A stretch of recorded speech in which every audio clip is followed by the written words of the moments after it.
Padmasana. Okay, now starting with circle chapter.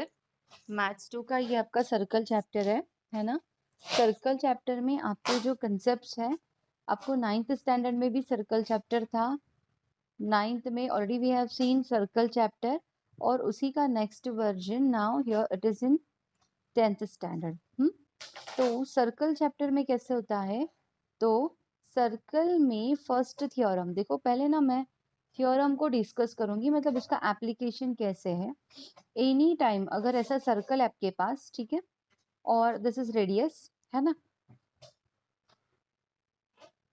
I am so sorry, ये radius जहां पे circle को टच हो रही है, वहां पर अगर मैंने टैंजेंट ड्रॉ किया, टैंजेंट मतलब जो सर्कल को टच करके जाता है, तो always radius and tangent are perpendicular with each other. Always radius and tangent are perpendicular with each other. मतलब देखो डायग्राम इन्होंने ये दिया है, बट हमें खुद से समझना चाहिए कि दिस इज 90 डिग्री, ठीक है। This is first theorem. मतलब जब जब आपको न्यूमेरिकल में ऐसा दिखाई दे, तो तुम लोगों को वो चीज अप्लाई करना है, ठीक है, कि radius and tangent are always perpendicular with each other, ठीक है। नेक्स्ट टू दैट, इसका कन्वर्स देखो। कन्वर्स मतलब क्या है, कि डायग्राम में if it is given that कि ये लाइन और ये लाइन एक दूसरे को परपेंडिकुलर है, see perpendicular is provided, but उन्होंने ये बताया नहीं कि एल इज टेंजेंट, तो दैट्स इट। अगर ये और ये परपेंडिकुलर है, तो मैं बोल सकती हूँ कि line L is always tangent to the circle. मतलब लाइन एल जो है वो बाय डिफॉल्ट टेंजेंट होती है, ठीक है, सर्कल की। तो न्यूमेरिकल पार्ट में जब भी आपको ऐसा डायग्राम वो लोग उन्होंने प्रोवाइड किया है, और यहाँ पे दे हैव प्रोवाइडेड कि दिस इज ऑफ 90 डिग्री, तो you can say that this line is a tangent for the circle, ठीक है। इसका कन्वर्स, इसका जो सीधा थ्योरम है वो हम लोगों ने देखा। ऐसा अगर डायग्राम है आपके पास, मतलब 90 डिग्री प्रोवाइडेड नहीं है, and they are like this is tangent, ये प्रोवाइडेड है थ्योरी पार्ट में, है ना, और ये रेडियस है ओ ए सपोज, तो ये दोनों एक दूसरे को हमेशा परपेंडिकुलर होते हैं, ठीक है। ये चीज आपको ध्यान में रखनी है। Now next, tangent segment theorem. Now what does mean by tangent segment theorem. हाँ, मैं ये थ्योरम तुम लोगों को एक्सप्लेन करती हूँ। जैसे हम लोग एवरी टाइम एक दिन में एक ही थ्योरम कंडक्ट करेंगे, तो for this lecture we are taking this theorem, है ना। तो ऐसा अगर आपके पास डायग्राम है, तो पी डी और डी क्यू को हम लोग टैंजेंट सेगमेंट बोलते हैं, ठीक है। पी डी और डी क्यू को हम लोग क्या बोलते हैं, टैंजेंट सेगमेंट बोलते हैं। एक ही पॉइंट से अगर मैंने दो टैंजेंट्स ड्रॉ किए हैं, तो जब तक ये सर्कल को मिलता है, ठीक है, Q to D and P to D, these are called as tangent segments. और ना ये दोनों हमेशा एक दूसरे के साथ इक्वल होते हैं। सो न्यूमेरिकल पार्ट में जब भी ऐसा डायग्राम आपको प्रोवाइडेड है, you can directly say that P D is equal to Q D by tangent segment theorem. ये रीजन लिखने का, रीजन क्या लिखने का, by tangent segment theorem. Okay, this is about numerical part. But इसी theorem को अगर हमें प्रूव करना है, तो ना कंस्ट्रक्शन करेंगे। मैंने AP को और AQ को मैंने ज्वाइन कर दिया, ठीक है ना। After joining AP and AQ, AP और AQ को ज्वाइन करने के बाद यहाँ पे see these two are perpendiculars with each other, ये दोनों परपेंडिकुलर्स है। तो आप लोगों को क्या करना है, इन दोनों ट्राइंगल को कॉन्ग्रुएंट दिखा दो। कैसे, सी दोनों ट्राइंगल में एक एंगल 90 डिग्री, मतलब एक एंगल कॉन्ग्रुएंट है। See this side, suppose this is OP equals to OQ। How, because radius of same circle, एक ही सर्कल के सारे रेडियस इक्वल होते हैं। So like that OP equals to OQ, है ना, ये हमें मिल गया है। Next, this side is common to both, मतलब ये जो साइड है OD वो दोनों में कॉमन है।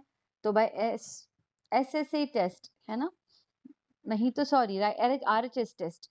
RHS मतलब दोनों का हाइपोटेनियस सेम है, दोनों का एक साइड सेम है, और दोनों भी राइट एंगल है। तो with the help of RHS test ये दोनों ट्राइंगल कैसे हुए, कॉन्ग्रुएंट।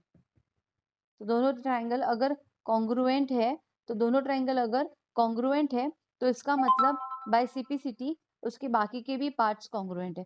तो बाकी के हमें क्या चाहिए, हमें चाहिए therefore PD equals to QD, है ना। समझ में आया तुम लोग को? वापस एक बार बताती हूँ क्लू।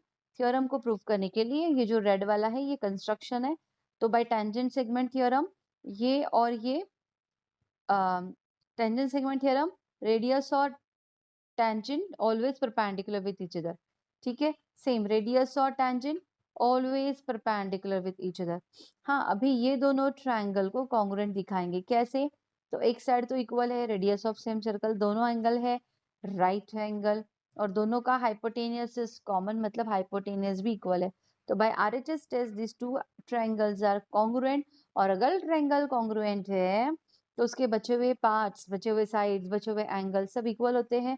बट हमें जो चाहिए उसी को उठाएंगे, दैट्स इट। ये दोनों साइड्स इक्वल है, जो ब्लू कलर में मैंने हाईलाइट किया है, that is nothing but DP is equal to DQ. इसका रीजन क्या लिखोगे, by corresponding parts of congruent triangles, CPCT, that's it, proof हो गया।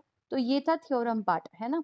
बट न्यूमेरिकल में आप लोगों को इसे प्रूव करने की जरूरत नहीं है, directly you can take this and reason लिख दो कि बाय दिस थ्योरम, कौन सा थ्योरम, टेंजेंट सेगमेंट थ्योरम से ये दोनों सेगमेंट्स इक्वल है। अभी देखो ये क्वेश्चन सॉल्व करने से पहले, जैसे अभी क्वेश्चन तो पढ़ा नहीं है, हो सकता है इसका एप्लीकेशन वहां पे है नहीं है, बट बता देती हूँ, see these are tangent segment, ये इक्वल है, ये दोनों भी इक्वल है, ठीक है, उसे छोड़ दो। अभी पहले क्वेश्चन को पढ़ेंगे।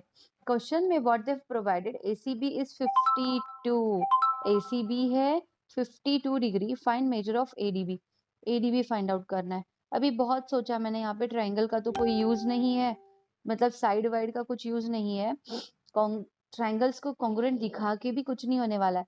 तो see this is a quadrilateral. तुम लोग बोलोगे ये कौन सा क्वाड्रिलैटरल है, तो क्वाड्रिलैटरल का कोई शेप नहीं होता है ना। Quadrilateral can be of any shape, बस वो क्लोज्ड डायग्राम होना चाहिए and having four sides, that's it. So this is quadrilateral, and for each and every quadrilateral addition of all angles is always 360 degree, है ना। Quadrilateral में सारे angle का addition 360 होता है। तो ये है रेडियस टेंजेंट थ्योरम, तो ये 90 होगा, ये भी रेडियस टेंजेंट थ्योरम, ये भी 90 होगा। एसी भी तो वो लोगों ने दिया हुआ है। तो क्वाड्रिलैटरल में खाली अभी एक ही चीज है जो मुझे नहीं पता है, दैट इज दिस एक्स, है ना। तो मैं कैसे लिखूंगी, 90 degree plus 52 degree plus 90 degree plus X is equal to 360, और इस इक्वेशन को हम लोग सॉल्व करेंगे। तो इक्वेशन को सॉल्व करने के बाद हमें जो अननोन है एडीबी, उसका वैल्यू मिल जाएगा, ठीक है। बहुत सिंपल क्वेश्चन है। तो सारे सॉल्व एग्जाम्पल को आप लोगों को वापस एक बार सॉल्व करना है। अभी देखो ये आपका प्रैक्टिस है 3.1, थोड़ा डिस्कस करती हूँ मैं। In the adjoining figure, see here, in the adjoining figure the radius of the circle is c, sorry, radius of a circle with center c is 6 centimeter, ab is a tangent, answer the following। अगर radius 6 है मतलब सी ए 6 हुआ, और ये radius tangent theorem से perpendicular हुआ, है ना, ये चीज तो मुझे पता है। अभी देखो what is measure of C A B, C A B कितना है 90, why, because radius and tangent theorem से C A is perpendicular with A B, that's it. So that is nothing but angle CAB 90 degree है। Why? Radius tangent theorem. What is the distance of point C from AB? C का AB से distance कितना है? कोई भी point का अगर कोई लाइन से मुझे डिस्टेंस निकालना है तो मुझे उस पॉइंट से परपेंडिकुलर मारना पड़ता है। तो this is your perpendicular only, और ये परपेंडिकुलर कितना है 6 है, because this is radius of circle, है ना। तो 6 सेंटीमीटर, तो सी पॉइंट ए बी से 6 की दूरी पे है, ठीक है, 6 दूरी पे है। Now distance A B is 6, A B भी 6 है और सी ए तो 6 है, ये दिया है क्वेश्चन में। फाइंड बी सी, कैसे फाइंड आउट करोगे, तो ये 90 है ना, तो यूज पाइथागोरस थ्योरम, है ना। One side square plus second side square is equal to hypotenuse square. Next what is the measure of ABC, ABC का मेजरमेंट कितना है, see after joining these this is 90, these are equal, क्योंकि ये भी 6 है और ये भी 6 है, so this forms an isosceles triangle. Isosceles triangle मतलब क्या होता है, अगर दो साइड्स इक्वल है, उनके बेस एंगल्स आर इक्वल, तो एक तो 90 है ना, तो 90 plus x should give you 180, तो मैं लिखूंगी 90 plus x should give us 180. इस इक्वेशन को सॉल्व करोगे तो you will be getting value of x, x का वैल्यू तुम्हें मिल जाएगा, है ना। ये दोनों एंगल सेम है, ये किसने बताया कि these two sides are equal. और अगर कोई भी ट्रायंगल में दो साइड्स इक्वल होते हैं तो that triangle is called as an isosceles triangle. ठीक है, now this is your homework, you have to complete this practice set 3.1। Practice set 3.1 को तुम लोगों को कंप्लीट करना है। ठीक है, now that's all for this lecture. हम लोग यहीं पे आज स्टॉप करेंगे और आपका होमवर्क ज़रूर कंप्लीट करना। और नेक्स्ट लेक्चर अपना होगा बहुत ही जल्दी 3.2। ओके, एंड ये जो है होमवर्क ज़रूर कंप्लीट करना। अगर आप लोग कुछ डाउट है तो मेरे साथ शेयर कीजिए और अपने चैनल को सब्सक्राइब करो, आपके फ्रेंड्स के साथ शेयर करो। बिकॉज जो भी स्टूडेंट्स ऐसे हैं जिनको because of this lockdown coaching नहीं मिल पा रहा है, तो वो लोग भी इसका यूटिलाइजेशन लाइक ले सकते हैं, वो लोग भी लेक्चर अटेंड कर सकते हैं। ठीक है, okay, now that's all for this lecture. चलो स्टूडेंट, बाय।